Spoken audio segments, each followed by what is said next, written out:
I am Dr. Paulus D. Prakash. நான் Madurai medical college அதில் MBBS முடித்து 52 வருடங்கள் ஆகிவிட்டன.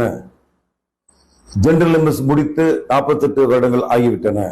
இன்றும் தொடர்ந்து சேவை செய்து கொண்டுதான் இருக்கிறேன். கடவுள் மனித இனத்தை உண்டாக்குகிறார். ஒரு சிசு, இவ்வாறு உண்டான சிசு தாயின் கர்ப்பப்பை, அதாவது குழந்தை உண்டாக்கும் அந்த ஃபேக்டரி, அதில் வளர்ந்து 36வது வாரத்தில் அது தாயின் கர்ப்பப்பை வழியாக வெளியே வருகிறது. சுகப்பிரசவம். அந்த சுகப்பிரசவம் ஒரு 100 ஆண்டுகளுக்கு முன்னால் அநேகருக்கு சுகப்பிரசவம். இன்று சயின்ஸ் வளர்ச்சி கூட கூட மற்ற சிகிச்சைகளும், முக்கியமாக சி செக்ஷன் அதிகரித்துக் கொண்டே போகிறது.